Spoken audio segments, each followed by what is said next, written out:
தற்போது பள்ளிக்கல்வித்துறை மற்றும் இளைஞர் நலன் விளையாட்டுத்துறை அமைச்சராக இருக்கிறார். அமைச்சர் திரு செங்கோட்டையன் கேட்பதற்கு நிறைய கேட்கலாம். வணக்கம். இது all members, anybody, ADMK people's madam supporting. அவதாயா இவ அங்கே எதிர்க்கட்சியில் இருக்கிற அன்பழகன் பேசுகிற போது ஏன் பன்னீர்செல்வம் துடித்தெழவில்லை? அம்மாவை பற்றி பேசுகிறார், மற்றவரை பற்றி பேசுகிற போது துடித்தெழவில்லையே. சட்டமன்றத்தில் அவர்தான் துரோகி ஆயிட்டாரு. ஆனா அவங்க லெகசியை ஃபாலோ பண்ற நீங்க துடித்தலையே.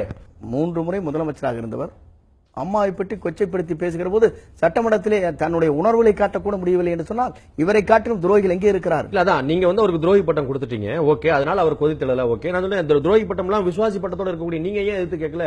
நீங்க கேட்டிருக்கலாமே. தர்மத்தை காப்பதற்கு, தர்மத்தை நிலைநாட்டுவதற்கு சில நேரங்களில் அமைதி காத்தாக வேண்டும். பன்னீர்செல்வம் அவர்கள் அமைதியா இருந்தா துரோகி, செங்கோட்டையன் அவர்கள் அமைதியா இருந்தா தர்மத்தை காக்கிறதுக்கா?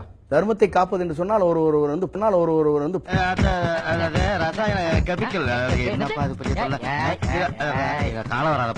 அதே மாதிரி கட்சியில சேர்க்கப்பட்ட அன்றே துணை பூச்சலாளர் பதவி கொடுக்கப்படுகிறது திரு டிடிவி தினகரனுக்கு. அதிமுக பூச்சலாளர் மறைந்த முதலமைச்சர் ஜெயலலிதா உயிரோடு இருந்த வரைக்கும் கட்சியில சேர்க்கப்படாதவர் திடீரென்று அவர் கட்சியில சேர்க்கப்படுறார். அதுவும் எப்படி சேர்க்கப்படுறாருன்னா, தான் செய்த தவறுக்கு வருந்துகிறேன் என்று சொன்னதால் மன்னித்து சேர்க்கப்படுகிறார் அப்படின்னு வரி இருக்குது. சேர்த்த அரை மணி நேரத்தில் அவருக்கு துணை பொதுச்செயலாளர் பதவி கொடுக்கப்படுகிறது. பொதுச் செயலாளருடைய அத்தனை அதிகாரத்தோட.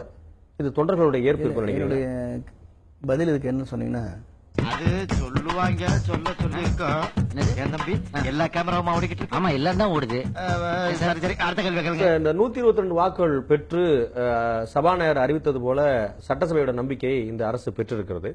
ஆனால் மக்களுடைய நம்பிக்கையை பெற்றிருக்குதா அப்படின்னு நீங்க யோசிங்களா? சமூக ஊடகங்கள், வலைத்தளங்கள், பொதுமக்கள், அதிமுகவினரிலேயே பலர் அவங்க எல்லாருமே என்ன இப்படியா நடக்கும் அப்படின்னு ஒரு அதிருப்தி குரலை, ஒரு வருத்தத்தை அவர் பதிவு செய்வது போல உங்களுக்கு தோணலையா? பொதுவாக நான் சட்டமன்ற உறுப்பினர், இடையிலே ஊருக்கு சென்றிருக்கிறேன். ஊரிலே சென்று பல பேரை சந்தித்திருக்கிறேன். திருமண நிகழ்ச்சியில் கலந்திருக்கிறேன். பொது நிகழ்ச்சியும் கூட கலந்திருக்கிறேன். என்னை ஏறத்தாழ ஒரே நாளில் ஒரு 10,000 பேர் என்னை சந்தித்திருப்பார்கள். 10,000 பேர் என்னை சந்தித்திருப்பார்கள். ஒரு கூட நான் எடுத்த முடிவு தவறு என்று யாரும் சொல்லவில்லை என்னிடத்திலே. திரு எடப்பாடி பழனிசாமி அடுத்த முதலமைச்சராக தேர்ந்தெடுக்கப்பட்டது சரியான தேர்வு நினைக்கிறீங்களா? உங்களை போன்ற சீனியர்களுக்கு வாய்ப்பு கொடுத்துக்கலாம் அப்படின்னு கட்சியில சிலர் சொல்றாங்க. அது ஏற்புடையதா நீங்க பார்க்கலையா? அத வேற ஞாபகப்படுத்திட்டீங்க. நெஞ்சமெல்லாம் பொண்ணா இருக்கு தம்பி, மறக்க முடியல.